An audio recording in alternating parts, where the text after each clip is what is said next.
All right, let's set the record straight. I'm Cleopatra, Queen of Egypt, not some myth wrapped in gold dust and legend.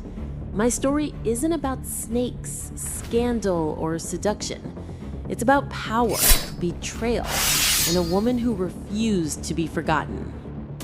I was born in Macedonia, a land we now call Greece.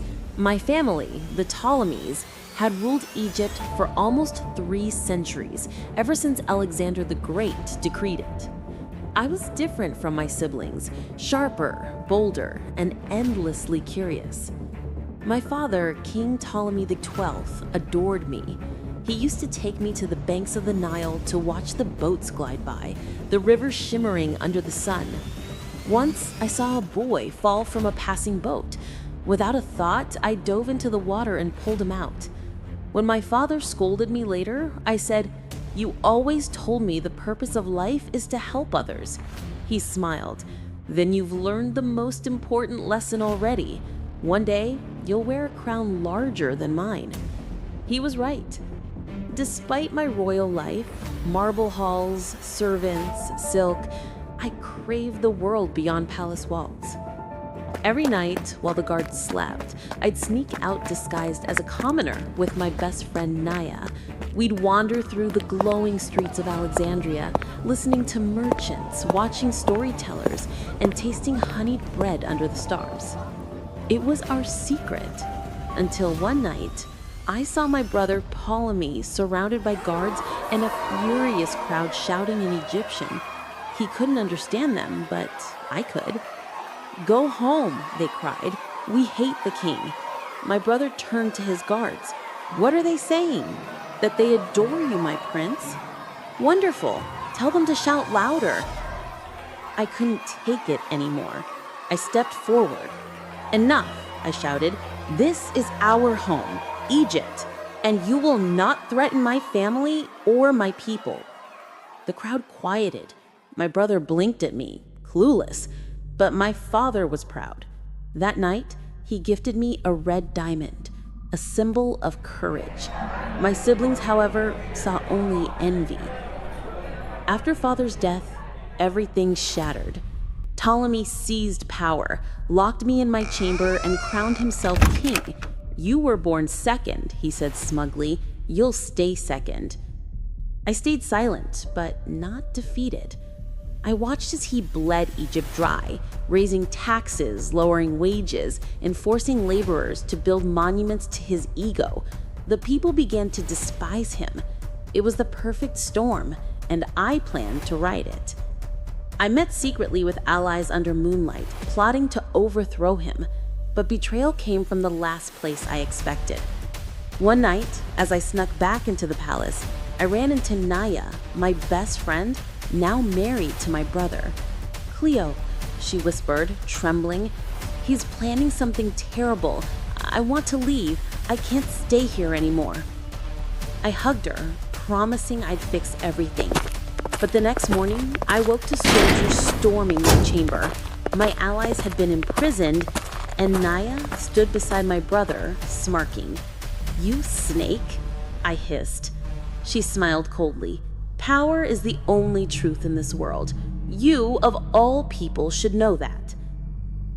I was banished to a distant village, but queens are not made of silk in comfort. They are forged in exile. Months later, I heard that Julius Caesar, the mighty Roman general, had arrived in Egypt. If I could win his support, I could reclaim my throne. Disguised as a soldier, I infiltrated his camp. When he asked me to carry supplies, my hair came loose, and he froze. "You're not a soldier," he said. "I'm Cleopatra, the rightful queen of Egypt, and I need your help." Before I could say more, my brother's guards appeared. Caesar drew his sword and covered my escape. I didn't see him again until that night when I rolled myself inside a rug and was smuggled into his chamber. He laughed as I unrolled before him. "Well," he said, "this is the most dramatic entrance I've ever seen. I had to get your attention. Help me reclaim Egypt." "What do I get in return? What do you want?" He grinned. "Marry me." Outrageous, but effective. I agreed. And by morning, he marched into the palace, deposed my brother, and placed me on the throne. I told you I'd be queen, I whispered to Ptolemy as he was dragged away. Egypt flourished under my rule. Julius and I ruled side by side and had a son, Caesarion. But peace never lasts, not when power is involved. Rome turned on us. Julius was assassinated.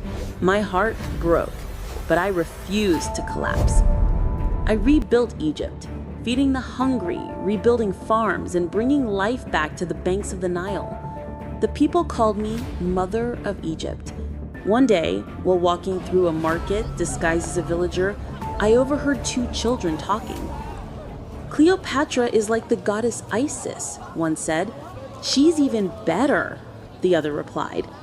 Their words warmed me more than any crown.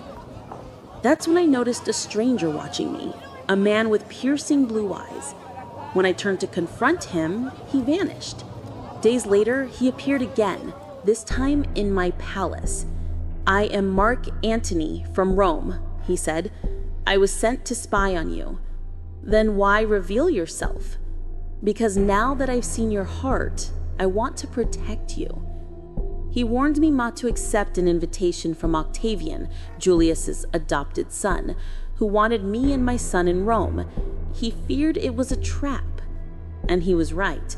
But I went anyway, determined to face my enemies. In Rome, we were ambushed. My brother, alive and bitter, stood beside Octavian. You'll regret defying me, he spat. I laughed. You still think you can win? That's when the doors burst open. Mark Antony strode in with Roman senators behind him. He'd brought proof of Octavian's treachery. Chaos erupted. Octavian's men attacked, but Antony and I escaped into the night. Outside the city gates, we turned to see our forces closing in behind us. Say hello to my army, I said with a smirk.